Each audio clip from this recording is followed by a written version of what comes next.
네, 사법농단 사태 벌어진 이후에 어제 법원의 첫 판결이 나왔습니다. 직권남용, 공무상 비밀누설 혐의를 받던 유해용 전 대법원 수석재판연구관 1심에서 무죄 판결이 나왔습니다. 사법개혁 논의에 지속적으로 참여를 했던 민주사회를 위한 변호사 모임 사법위원장 맡고 있는 김지미 변호사 연결해서 이 판결에 대해서 좀 여쭤보겠습니다. 나와 계시죠? 네, 안녕하세요. 김지미 변호사입니다. 네, 사법농단에 대해서는 우리가 여러 번 짚어보긴 했습니다만 이 첫 판결이 어제 있었다는 건 좀 생소하기도 합니다. 근데 이 첫 번째 1심 판결에서 직권남용, 공무상 비밀누설 혐의 무죄 판결이 나왔는데 어떻게 보셨어요? 네, 사실 이제 어제 유해용 전 재판연구관이 그나마 이제 지금 기소된 사람들 중에는 공소 사실이 가장 적다고 해야 할까요? 재판이 가장 먼저 끝나서 제일 먼저 그 판결이 나왔는데 네. 모든 혐의에 대해서 무죄 판결이 나왔다는 건 조금 충격이죠. 네. 모든 혐의에 대해서 무죄 판결이 다 나온 겁니까? 네네, 전부 무죄가 나왔습니다. 예. 그러면 먼저 좀 보겠습니다. 여러 혐의가 있었을 텐데 사법농단과 직접적으로 연관된 혐의는 어떤 걸 꼽을 수 있어요? 그 유해용 연구관에게 그 적용된 혐의 자체는 지금 한 7여 가지 정도 되는데요. 네.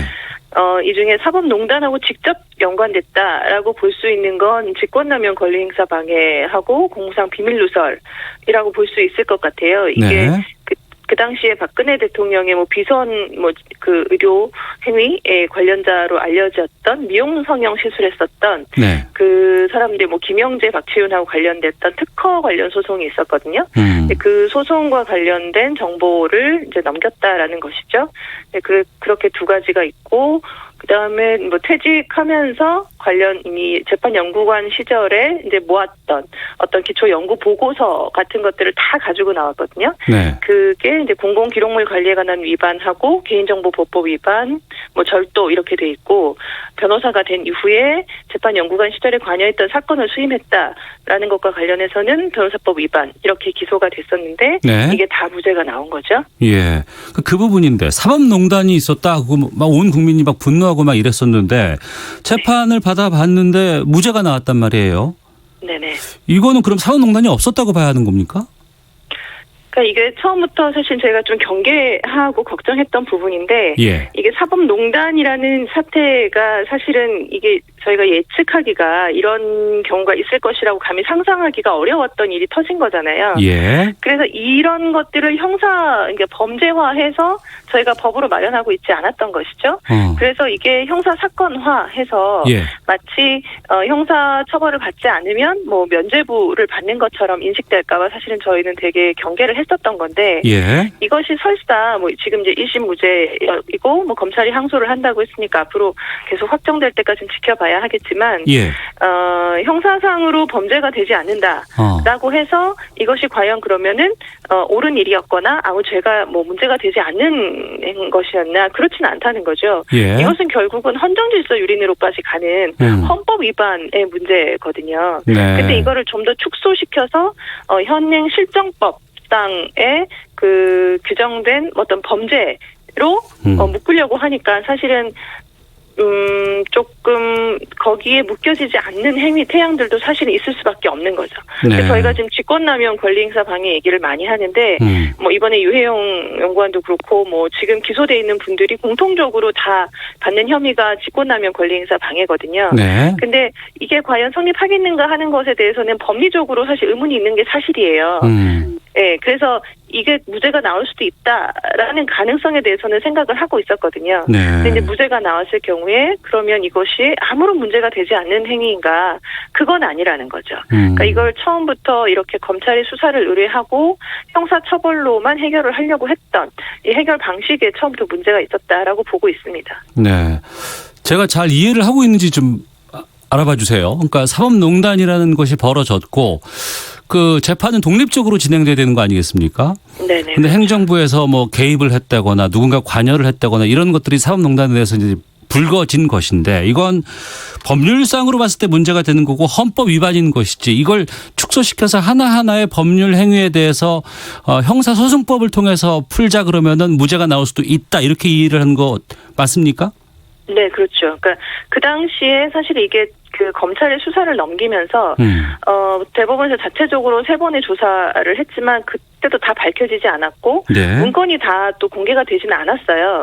네, 그 상태에서 이제 검찰의 수사를 의뢰를 하면서 이게 검찰로 넘어가게 되면서 형사 사건화해서 오히려 더 축소가 돼버린 거죠. 네. 그러면서 지금 뭐 기소된 사람들 혹은 기소되지 않은 사람들에 대한 책임 추궁도 제대로 되지 않았고, 그러니까 기소되지 않은 사람들은 마치 기소가 되지 않았기 때문에 문제가 없는 것처럼 인식이 되고, 기소가 된 사람들은 형사 이거 재판 절차가 끝나봐야 아는 거 아니냐라고 해서 징계도 제대로 되지 않고 국회에서의 탄핵 논의도 사실은 거의 되지 않고, 이게 이제 헌법 위반이기 때문에 헌법 위반 사항은 조금 더 범위가 넓을 수 있거든요. 예. 그래서 국회에서 이제 탄핵에 대한 뭐 논의를 하고 이게 헌재까지 갔으면 사실은 책임 있는 그 법관들에 대한 탄핵은 이루어질 수 있었을 것이라고 보는데, 이제 그렇게 되면 법관들의 어떤 행동 규범이랄까요? 이제 그런 것들이 이제 정립이 오히려 더 됐을 수 있죠. 헌재에서 이런 행동은 뭐 이런 행위들은 해서는 안 되는 행위와 뭐 이런 것들을 좀 그 준거를 마련해 줄 수 있었을 것으로 보이는데, 그런 과정이 전혀 없이 이것이 이제 검찰 형사 사건화 하게 되면서 범위가 매우 축소된 형태로 지금 이렇게 무죄가 나오는 이런 일이 벌어지게 된 거죠. 네. 그러니까 이번에 유해용 수석 재판 연구관에 대해서 1심이 나온 것이고, 지금 보니까 전현직 법관 꽤 많은 그 인사들이 지금 재판 중인 것으로 알고 있어요. 네네, 그렇습니다. 첫 번째 재판이 무죄가 나오면 다른 재판들에도 좀 영향을 끼치지 않을까라는 우려에 대해서는 어떻게 보세요?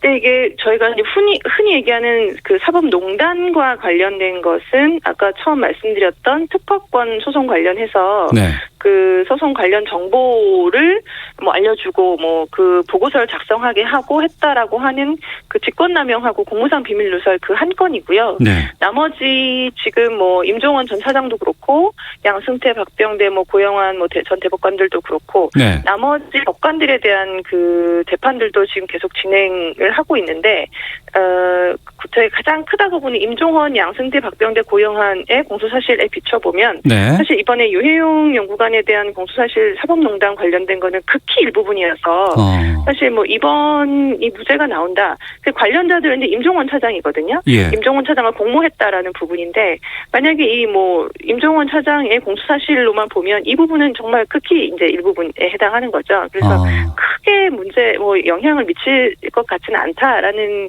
생각이긴 한데, 예. 말씀드린 것처럼 직권남용 관련 부분은 이러한 행위 형태를 예상하고 직권남용이라는 범죄에 그를 둔 게 아니에요. 그렇기 때문에 딱 들어맞지 않을 수가 있는 거죠.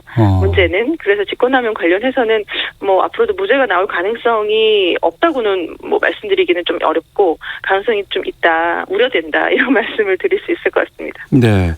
그 양승태 전 대법원장, 방금 말씀하셨던 그 임종원 전 차장 재판은 상당 기간 시일이 지났음에도 불구하고 제대로 지금 재판이 진행되지 않고 있는 것 같은데 왜 그런 겁니까?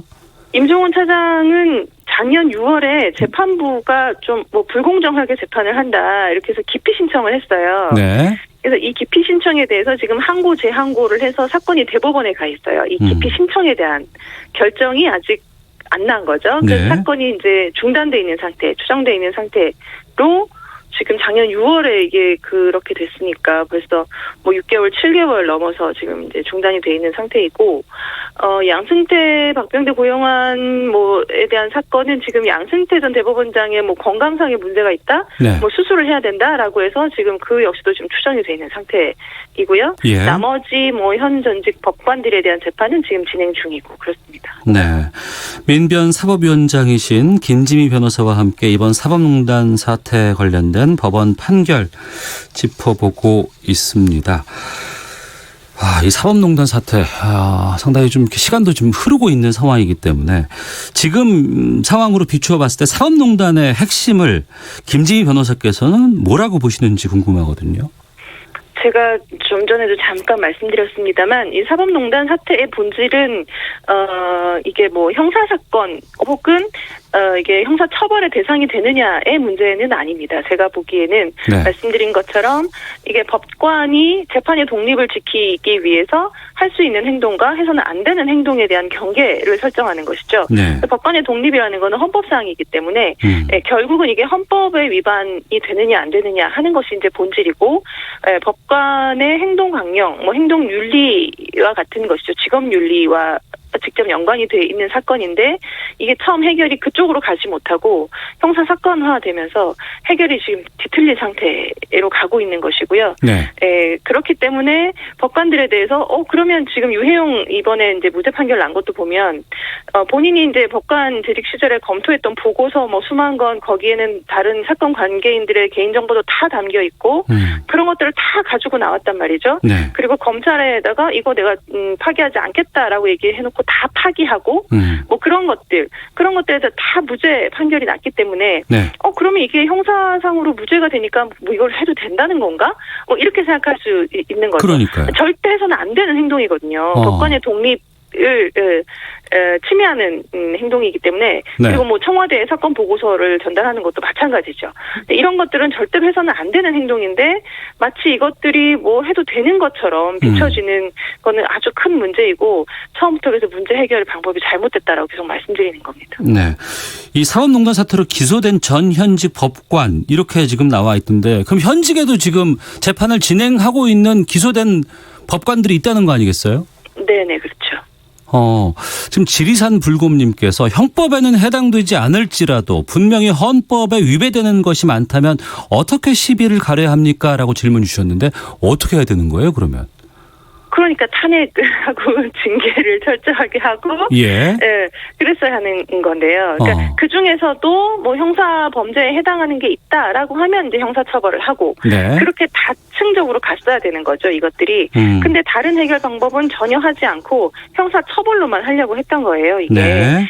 그러니까 이게 형사 범죄는 아니지만 분명 헌법 위반인 행위들이 있단 말이죠. 네. 그러면은 뭐 철저하게 징계를 하던가 아니면 국회에서 탄핵 논의를 해서 탄핵 결정이 내려지던가 뭐 이렇게 해서 책임을 묻는 과정이 있었어야 되는데 전혀 그런 것이 없죠. 지금 징계는 뭐 솜방망이 징계로 거의 그치고 있고 아직 징계위원회에 올라가 있는 것들도 결정이 안 나고 있고 뭐 그런 상태죠. 예, 징계 부분하고 탄핵 부분을 말씀해 주셨는데 탄핵은 그럼 국회 소관 아니겠어요? 그렇죠. 국회에서 지금 탄핵을 해야 된다라고 저가 계속 얘기를 했고 예. 뭐 일부 의원들은 뭐 탄핵 적극적으로 나서기도 했는데 대체적인 뭐 국회의원들 국회 내부의 분위기가 탄핵에 대해서 공감대가 이루어지지 못했던 것 같아요. 전혀 논의가 안 됐었죠, 국회 내에서. 그러면 국회에서 이게 탄핵에 대한 뭐 시효 같은 것들은 없습니까? 탄핵은 시효가 없습니다. 그래서 다음 국회에서도 할 수 있어요. 아, 그렇군요. 네. 그럼 징계라는 측면은 대법원에서 자체적으로 해야 되는 거 아닐까요? 지금 김현수 대법원장이 그래서 검찰에서 66명에 대한 비위 통보를 했단 말이에요. 근데 예. 그중에서 지금 10명인가 11명에 대해서만 징계 청구를 했죠. 네, 그래서 그게 이제 징계위원회에 올라가 있는데 마찬가지로 그조차 지금 논의가 제대로 안 되고 있어요. 네. 징계를 받은 사람이 극소수에 불과한 거죠. 그리고 징계 수위 자체도 굉장히 약했고. 예. 그러면 마지막으로 좀 여쭙겠습니다. 이 사법농단 사태 어떻게 해결해야 된다고 보시는지 끝으로 말씀 좀 정리해 주세요. 네, 결국은 뭐 책임자들에 대한 게 진짜 어떤 일이 났는지 진상을 규명하고 책임자에 대한 적정한 뭐 처벌, 징계가 이루어지고 나머지 하나가 이제 재발 방지인 거죠. 그래서 결국은 재판의 독립을 침해하는 그러니까 사법행정이 재판에까지 관여하는 이 통로를 차단해야 되거든요. 예. 그것은 결국은 법으로 할 수밖에 없는 거죠. 그래서 지금 대법원장의 제왕적인 권한을 다 분산시키고 합의제 기구에서 행정을 하게 하자라고 하는 뭐 사법행정위원회 모델 이런 것들 저희가 그리고 행정처를 없애고 행정처에서 판사들을 다 빼는 탈판사화 뭐 이런 얘기들을 몇 년 동안 지속적으로 하고 있는데 네. 이건 역시 다 법으로 입법사항이기 때문에 예. 국회에서 활발한 논의가 이루어져서 좀 법이 개정되는 그런 성과가 있었으면 하는 바람입니다. 알겠습니다. 검찰개혁에 대한 입법은 지금 완료가 된 상황인데 사법개혁에 대한 입법에 대해서 좀 많이 신경을 좀 써야 될 것 같네요. 네네. 자, 오늘 말씀 여기까지 듣겠습니다. 고맙습니다. 네, 감사합니다. 네, 민변 사법위원장 김지미